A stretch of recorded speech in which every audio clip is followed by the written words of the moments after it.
Shalom to all. We are Sunday, September 17, 2023, and it is 3:23 p.m. Donc, shalom à tous. Nous sommes le dimanche 17 septembre 2023 et il est 15h23. Dieu a tout créé. Au commencement, dans la Genèse chapitre 1, verset. Au commencement, Dieu, Elohim, créa les cieux et la terre. La terre, alors à certaines tensions, dit était informe et vide. Il paraît qu'il y a écrit, à l'original, devint informe et vide. La terre devint informe et vide. Il y avait des ténèbres à la surface de l'abîme, dit la Genèse, et l'Esprit de Dieu se mouvait au-dessus des eaux. Dieu dit que la lumière soit, et la lumière fut. Amen. Alors va-t-on voir la lumière un jour? Dans la situation où nous vivons, ténébreuse, comme elle est dans le monde en ce moment, mais il y a quand même des éclats de lumière, quelque part. C'est-à-dire qu'il y a des croyants qui apportent de la lumière. La lumière du Seigneur Yeshua. Je suis la lumière, a dit le Seigneur. Avec toi, mon frère, ouvre-lui ton cœur. Le monde est plein d'ombre, brillons, brillons bien. Toi dans ton coin sombre et moi dans le mien. Amen. Qu'as-tu à nous apporter, comme lumière, Audrey? La parole de Dieu. Donne-nous tes lumières. La parole de Dieu et le salut en Yeshua. C'est lui la lumière du monde. Je suis la lumière du monde. Si quelqu'un me suit, il ne marchera pas dans les ténèbres, a dit Yeshua, mais il aura la lumière de la vie. Amen. Voilà, il est la lumière. Il est la vie. Amen. Il est le chemin. Il est la vérité. Et nul ne vient au Père que par lui. Exact. Voilà. Et il est Dieu. Et il est Dieu manifesté en chair. Celui qui m'a vu a vu le Père. A vu le Père, a dit Yeshua. Exact. Voilà. Ne m'as-tu pas connu à qui il a dit ça? Philippe. À Philippe. Celui qui m'a vu. Non, pas Philippe. C'était pas Philippe, c'était Philippe aussi. Non, attends, celui qui n'a pas cru, qui était... Alors ça, c'était Thomas. C'est Philippe. Parce que tu m'as vu, tu as cru. Je crois que c'est à Philippe. Non, ça c'est Thomas. Mais c'est Thomas. C'est à Philippe qu'il a dit. C'est pas à Thomas? Non. Thomas ne croyait pas. Il dit, si je ne vois pas les trous dans tes mains, ça c'est Thomas. Eh bien, je ne croirais pas. Heureux celui qui croira sans voir, a dit Yeshua. Alors Audrey est en train de tapoter sur sa tablette. Oui, parce que je cherche pour voir si c'est Philippe, mais c'est Philippe, je pense. J'ai souvent... Que c'est Philippe. Voilà. Philippe. Il lui dit, Yeshua dit à Philippe, celui qui m'a vu a vu mon Père. Et comment dis-tu, montre-nous le Père. Voilà. Si tu parles que le Père est en moi et que moi je suis en lui. Voilà, exactement. Voilà, c'est ça. Et Jésus lui dit, il y a si longtemps que je suis avec vous et tu ne m'as pas connu, Philippe. Celui qui m'a vu a vu le Père. Comment dis-tu, montre-nous le Père. Ne crois-tu pas que je suis dans le Père et que le Père est en moi? Exactement. Amen. Dieu manifesté. Emmanuel avec nous. Exact. Dieu avec nous. Amen. Dieu a tabernaclé parmi nous. S'est promené parmi nous. Tabernaclé parce que sous la forme d'un homme. C'est lié à la fête de Sukkot, la fête des tentes, la fête des huttes. Au commencement était la parole. Amen. Dans Jean chapitre 1, au commencement était la parole. La parole était avec Dieu et la parole était Dieu. Non pas un Dieu, parce qu'il n'y a pas d'article dans le texte original, comme disent quelques-uns qui veulent avoir raison, mais la parole était Dieu. Voilà. Et la parole a tout créé. Dieu avec nous. Dieu a tout créé par la parole. Et quand Thomas a vu les trous, il a dit, mon Seigneur est mon Dieu. Mon Dieu. Mon Dieu. Amen. Mon Dieu. Parce que tu as vu, tu as cru, heureux ceux qui n'ont pas vu et qui ont cru. Voilà, et mon Dieu. Et c'est vrai que quand Étienne a été lapidé, il s'est adressé à qui? À Yeshua. Seigneur Jésus, reçois mon esprit. Amen. Qui peut recevoir l'esprit des gens si ce n'est Dieu? Exact. Voilà. Le Père et moi, nous sommes un. Et c'est vrai, Dieu s'est fait homme, il a pris le corps d'un homme qu'il a appelé son fils. Parce qu'il a été engendré. Parce qu'avant, il n'existait pas en tant qu'homme. Il n'existait pas en tant qu'homme, mais il a pris le corps d'un homme dans le corps d'une, on dit dans l'hébreu d'une bétoula, c'est-à-dire d'une vierge, et il est venu. Il a pris chair. Il a pris chair, mais il était toujours Dieu. C'était Dieu parmi nous. Dieu dans un vase de terre. Dans un vase de terre. Ouais. Voilà. C'est pas beau ça? C'est incroyable. C'est incroyable. Hein? Dieu s'est humilié. Ouais. Comme une proie arrachée d'être égal avec Dieu. Voilà, Égal avec Dieu. Oui, tout à fait. Égal avec Il Dieu. est descendu. Égal avec Dieu. Ouais, Égal avec Dieu. Je le répète pour ceux qui ne veulent pas le croire. Égal avec Dieu. Amen. C'est-à-dire Dieu. Oui, il s'est rabaissé. Il s'est rabaissé, se rendant lui-même, je sais plus, obéissant jusqu'à la mort de la croix. Ouais. Ben, Dieu s'est sacrifié pour nous. Ben oui, bien sûr. À cause de nos péchés, à cause de nos transgressions. Tout à fait. Puis il est ressuscité des morts le 3e jour.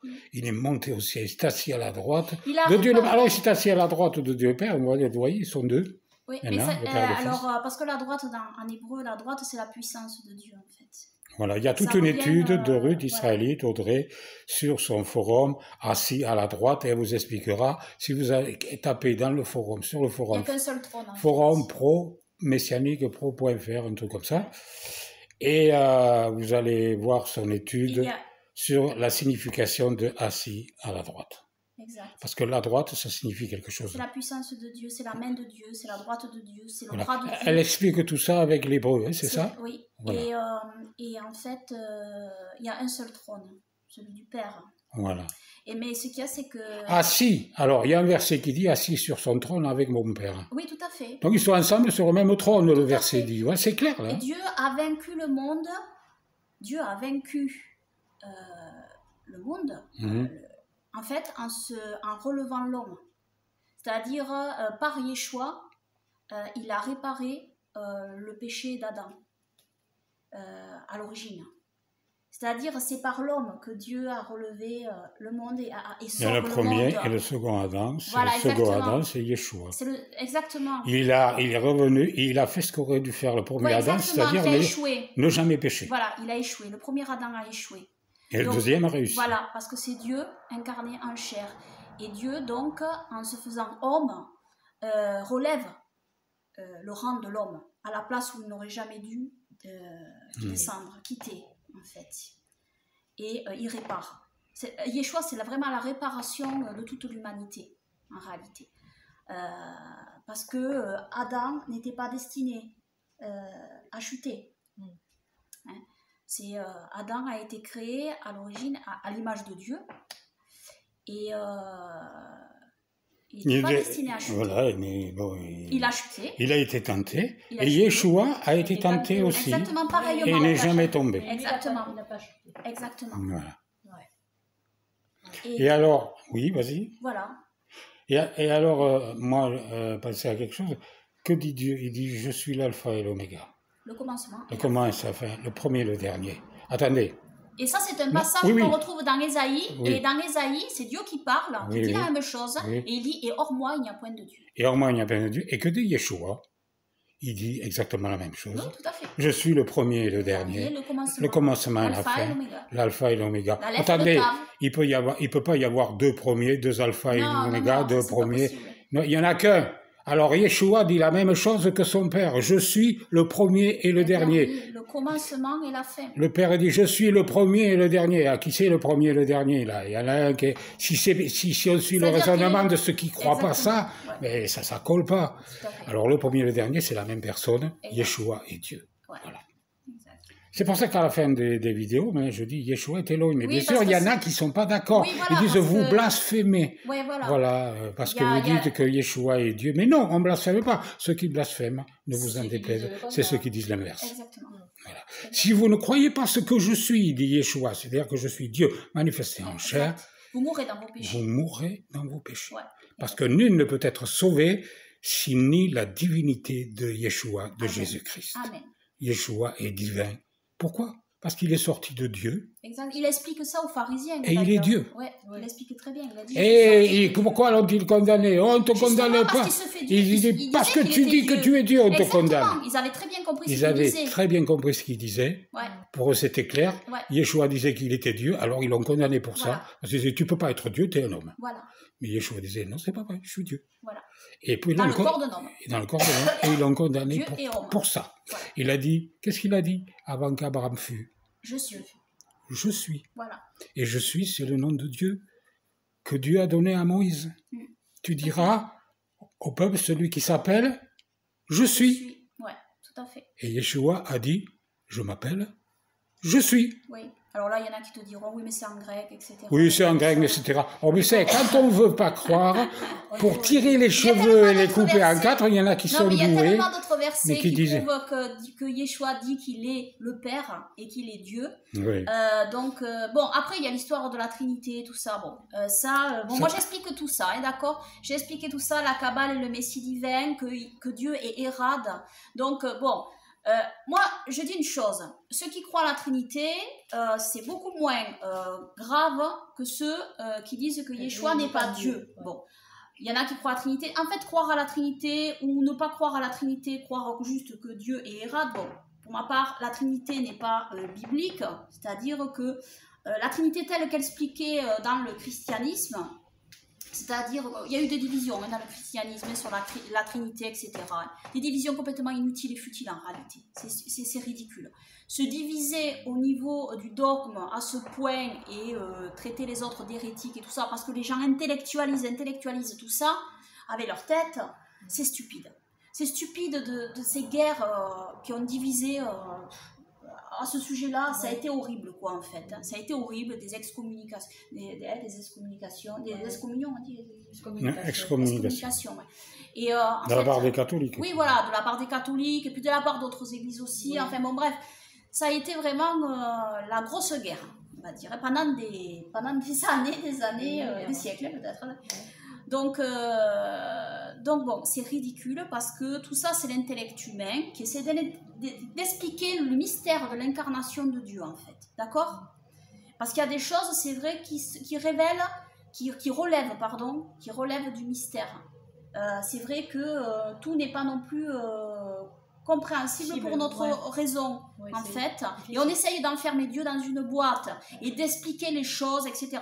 C'est d'ailleurs avec ces raisonnements intellectuels complètement aberrants que l'Église catholique est arrivée à dire que Marie était la mère de Dieu. Bon, ben oui, Jésus est Dieu, donc elle a engendré Jésus, donc elle a engendré Dieu.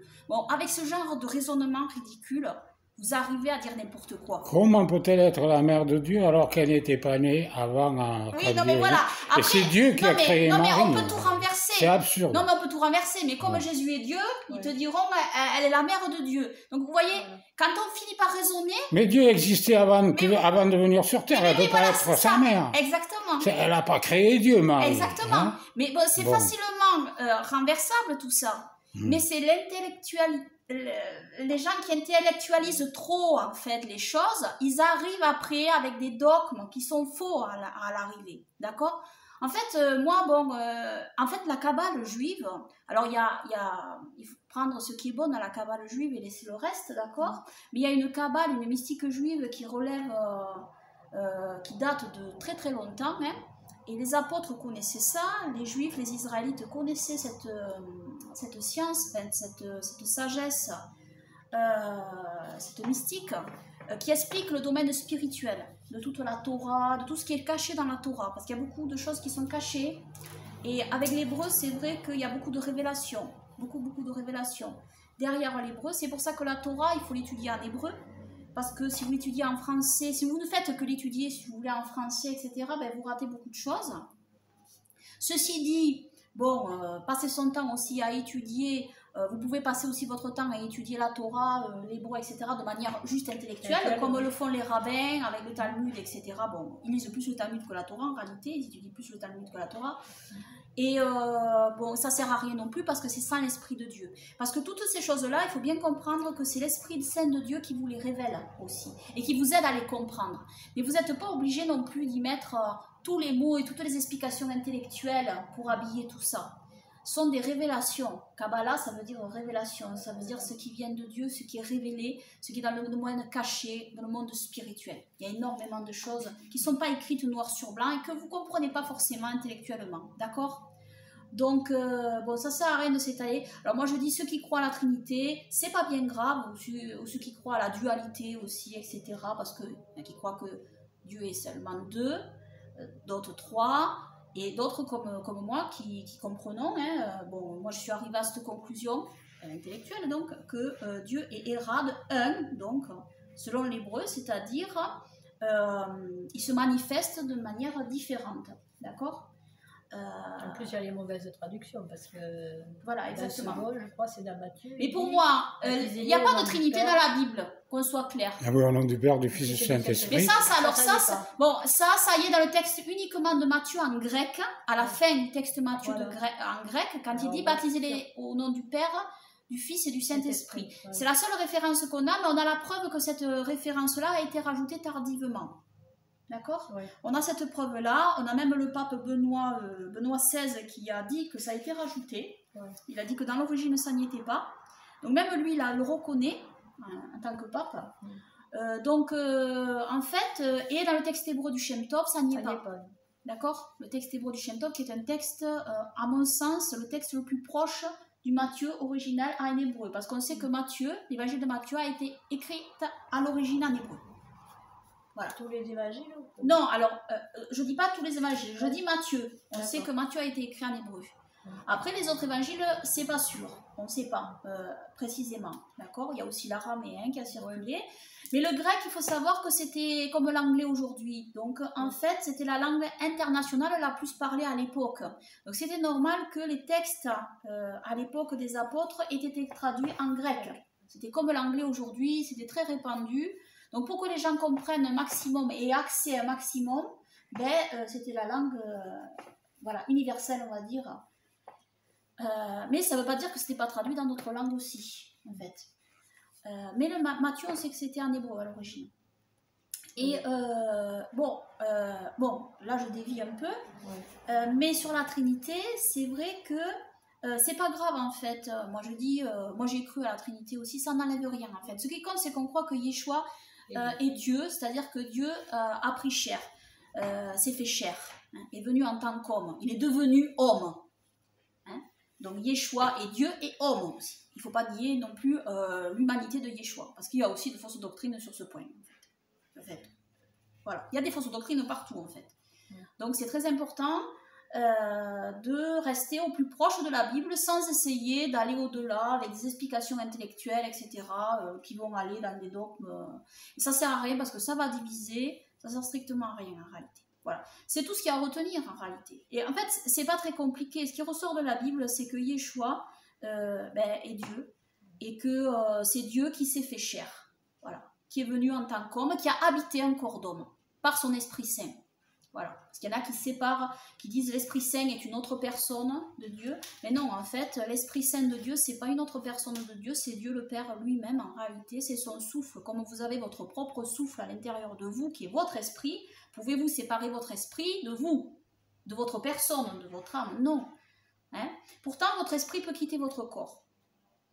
De même, si on peut faire une comparaison, parce que Dieu est plus puissant en fait, et si on peut faire une comparaison, Dieu envoie son souffle qui sort de lui et peut se répandre sur les gens. En fait. Mais c'est le même esprit répandu et qui est sorti de Dieu dans les cieux. Donc c'est Dieu, si vous voulez. Il n'y a pas à dire il est une autre personne de Dieu, etc. Non, il n'y a pas trois dieux. On est d'accord, il y en a un seul en fait. Et les choses, c'est simple en réalité dans la Bible. Ça ne sert à rien de trop compliquer les choses en faisant des graphiques, en faisant des trucs comme ça, et en disant, si vous ne croyez pas ça, vous êtes un hérétique. Vous ne croyez pas à la Trinité, vous ne croyez pas... Ou inversement, il y a des gens qui vous traitent d'hérétique parce que vous croyez à la Trinité, etc. Bon, mais ça, c'est ridicule aussi, parce qu'il y a des gens qui comprennent... ils ne réfléchissent pas trop non plus, Voilà, c'est tout. Mais c'est pas grave en fait, parce que vous pouvez aussi baptiser quelqu'un au nom du Père, du Fils et du Saint-Esprit. En fait, vous le baptisez au nom de Yeshua parce que ça revient au même en réalité. Oui, si vous relativisez, ça revient au même. En fait, les gens qui baptisent avec la formule trinitaire, ça revient strictement au même en réalité. Ça n'enlève rien. En fait, le Seigneur ne regarde pas tout ça. Le Seigneur, il regarde au cœur des gens, simplement en fait. Soyez simple avec Dieu. Ne soyez pas compliqués. C'est parce que Yeshua aussi leur a dit il enverra le consolateur quand je serai plus là. Mais il n'y a rien de compliqué à ça du tout. C'est que l'Esprit Saint de Dieu console les cœurs. Quand il vient en vous, quand il vous console, c'est le consolateur en fait. Après, je veux dire, ce sont des dogmes, ce sont de l'intellectualisme, et puis voilà, c'est tout. Mais ça complique tout. Dieu est simple. Soyez comme des enfants en fait. Il a dit Il faut être comme des petits-enfants, il faut croire comme un petit enfant, simplement. Les gens sont compliqués, les religieux sont compliqués. Ouais. D'accord? Ils compliquent tout. Ce sont des intellectuels, les religieux. Et Dieu ne veut pas des intellectuels. Il veut des gens avec un cœur bien disposé et qui l'aiment, comme un petit enfant qui vient à lui, en fait. C'est ça. Pour entrer dans le royaume des cieux, il faut être comme un petit enfant. Le Seigneur Yeshua l'a dit. C'est comme ça qu'il faut être. Simple. Pas compliqué. Ne soyez pas compliqués. Si vous ne comprenez pas certaines choses, c'est pas grave. C'est pas grave. C'est pas ça qui sauve. C'est pas ça qui vous sauvera. De comprendre tout, hein, Moi, de comprendre je comprends pas que tout Dieu sur n'ait pas les... de commencement, qu'il n'ait pas de Oui, fin. mais alors qu'il c'est pas ça qui existe sauve. C'est pas de pas comprendre, c'est pas de pouvoir expliquer Ça, ceci ou cela qui vous sauvera. J'y arrive pas. C'est pas ça qui vous sauvera. Ouais. On est d'accord. C'est pas Je ça qui comprends. vous sauvera. C'est pas votre intellect qui vous sauvera. C'est votre foi simple, votre cœur bien disposé qui vous sauvera. C'est ça qui sauve. Hein? Ouais. Envers Yeshua. C'est croire au Seigneur Yeshua. Voilà, ben je vais vous résumer. La foi, c'est croire au Seigneur Yeshua et tu seras sauvé. Voilà, ça s'arrête là. Et le reste vient tout seul. Parce que si vous croyez sincèrement, vous allez aimer le Seigneur Yeshua et vous allez vouloir le suivre. Et lui seul, en fait, lui seul va vous montrer comment le suivre. Personne d'autre. Comment il va vous montrer comment le suivre? Par son Esprit Saint. Il va vous guider. Voilà. Laissez Dieu vous guider. Cessez de vouloir être guidé par des hommes. C'est Dieu qui doit vous guider. Hein? Oui. Amen. Amen. Voilà. Alléluia, Alléluia, Alléluia, gloire à Yahweh. Alléluia, Alléluia, Alléluia, gloire à Yahweh. Gloire à Yahweh, Alléluia, gloire à Yahweh, Alléluia, gloire à Yahweh, Alléluia, gloire à Yahweh, Amen. Gloire à Yahweh, gloire à Yeshua pour toujours. Et Yeshua est Elohim, Elohim est Yeshua. Amen. Amen. Yeshua est Elohim. Amen. Au revoir et à bientôt. Amen.